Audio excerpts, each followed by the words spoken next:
Shalom et bienvenue de retour en Israël avec Aline. Nous sommes maintenant à côté de la mer de Galilée, l'un des endroits les plus énigmatiques et les plus intéressants de la Bible. Aujourd'hui, nous allons découvrir un peu les bateaux et la vie sur la mer de Galilée. Comment elle est aujourd'hui et aussi comment elle était il y a 2000 ans. Venez aussi naviguer avec nous sur les eaux de la mer de Galilée, avec Daniel Carmel, qui est un juif messianique et qui va nous raconter son histoire de vie.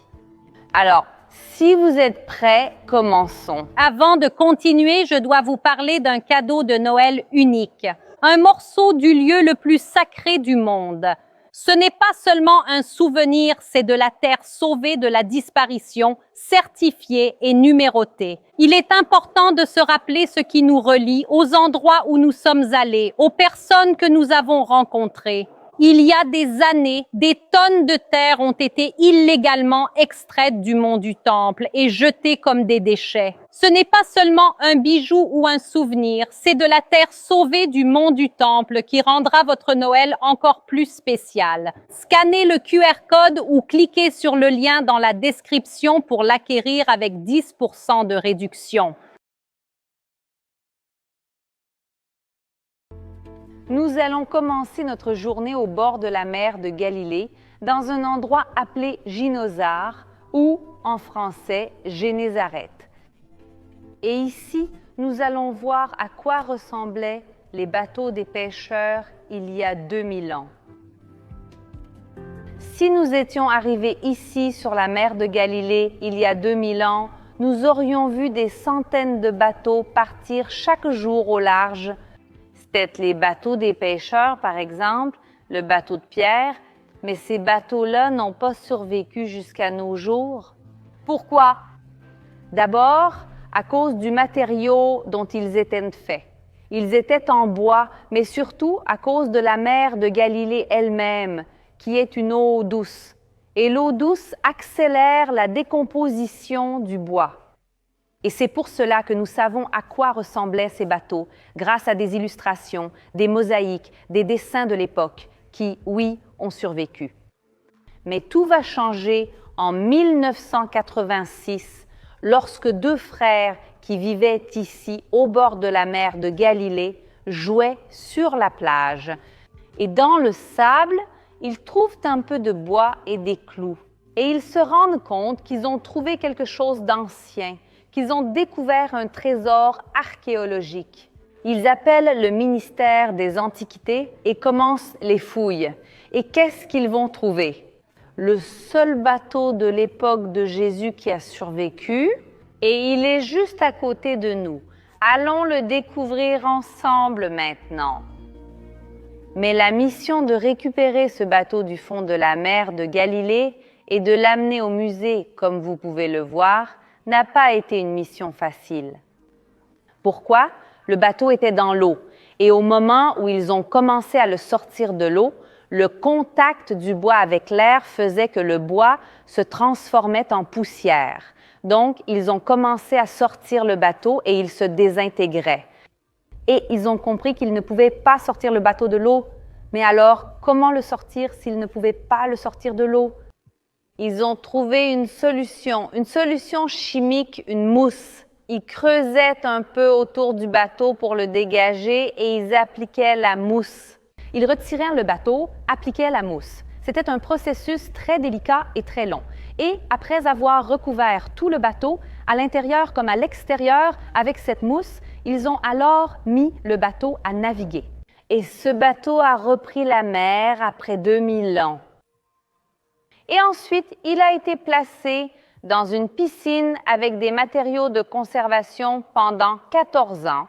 Et enfin, après 14 ans, il a pu être sorti et amené ici, dans ce musée. Et nous allons le voir maintenant de très près. Une chose très différente à propos de ce bateau, c'est qu'il n'est pas fait d'un ou deux types de bois, mais en tout, il y en a 12. Ce sont 12 types de bois qui se complètent pour former le bateau.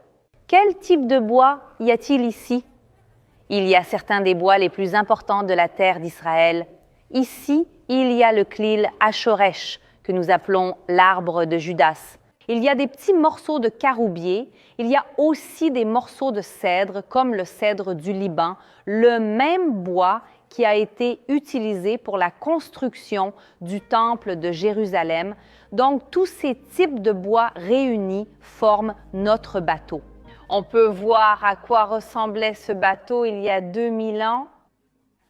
Et c'est vraiment une découverte archéologique unique qui nous aide à nous connecter à l'époque de Jésus. Mais les amis, nous sommes venus aujourd'hui pour découvrir ce bateau, mais aussi pour naviguer sur la mer de Galilée. Et ce bateau-là ne sert plus à naviguer de nos jours. Et c'est pourquoi maintenant, nous allons jusqu'au bord du lac et nous allons prendre notre bateau pour faire une promenade sur la mer. Allons-y.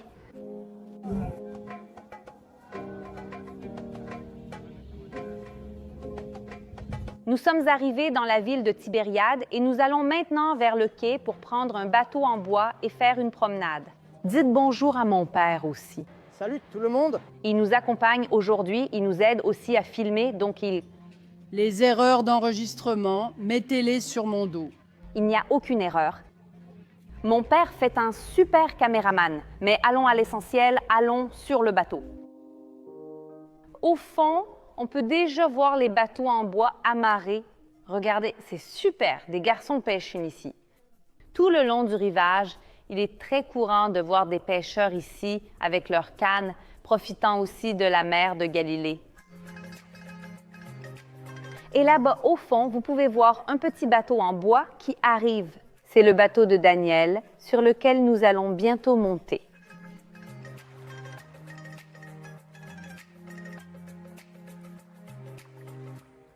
Nous sommes déjà montés sur le bateau et maintenant, nous allons laisser Daniel s'avancer un peu en mer.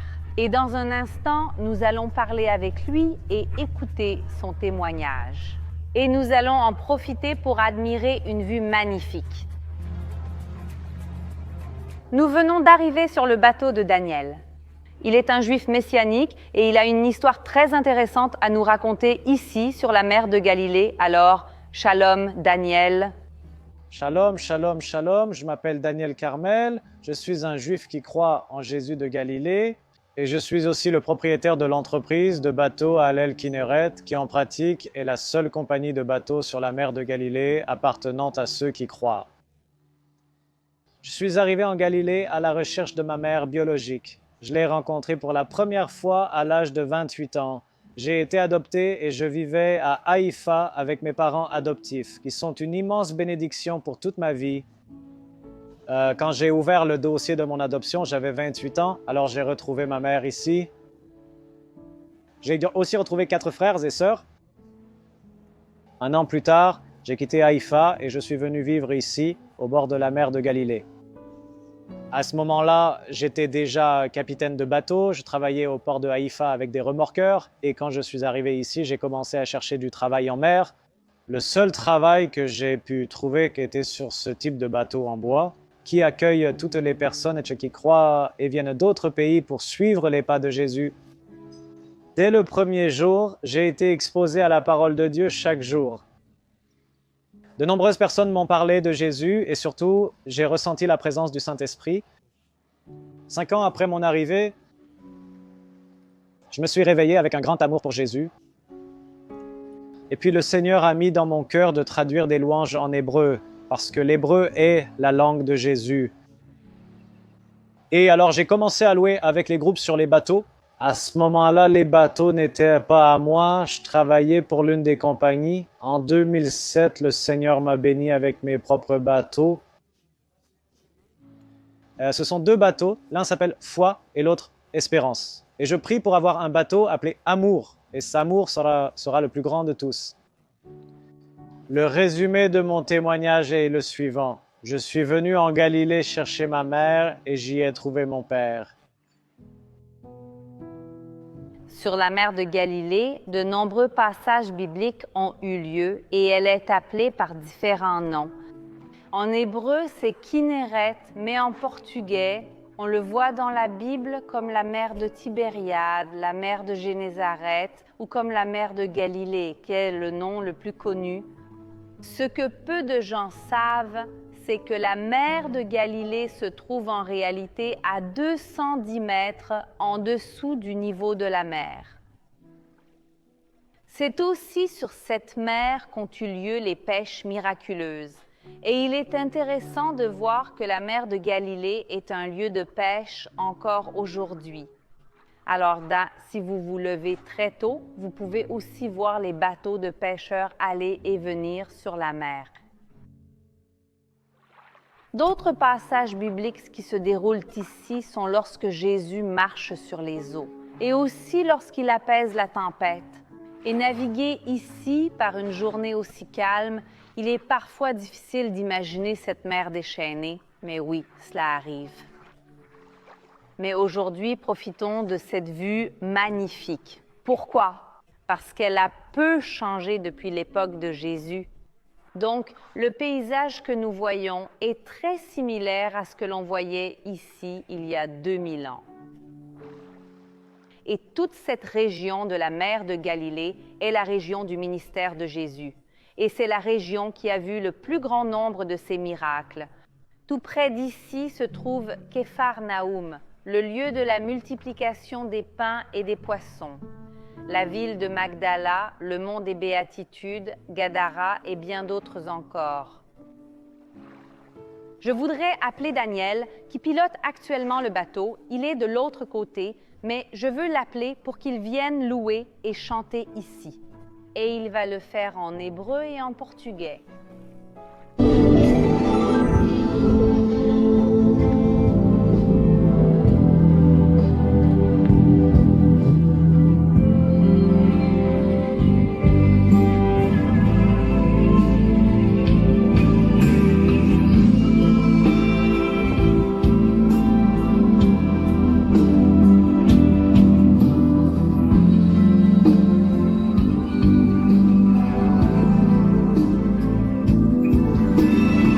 Viens en sautant sur les montagnes de Jérusalem,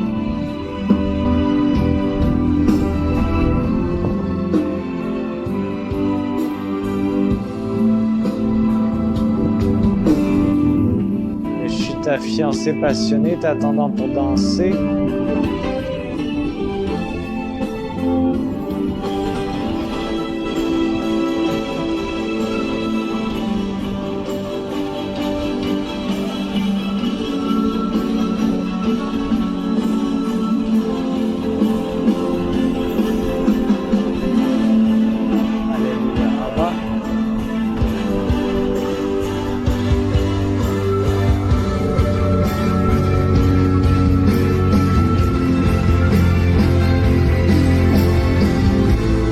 Yeshua, Yeshua.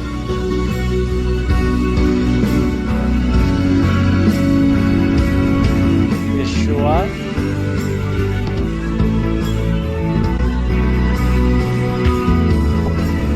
Yeshua. Yeshua. Yeshua.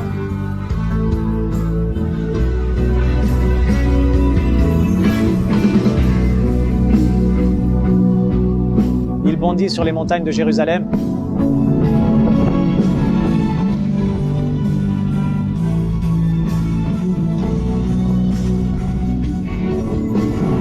Je suis ta fiancée passionnée. Je t'attends pour danser.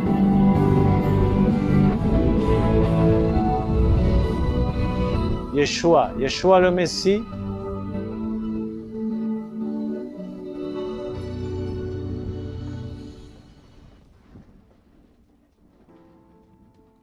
Que Dieu vous bénisse et shalom. J'espère vous voir tous ici. Dans nos bateaux, louant Jésus au milieu de la mer de Galilée. Amen. Et ici, au bord de la mer de Galilée, à cet endroit où tant d'histoires bibliques se sont déroulées. Je veux vous dire au revoir, mais avant cela, je vous rappelle de vous abonner à la chaîne et de laisser un petit like. Un gros bisou ici de la Galilée et à la prochaine.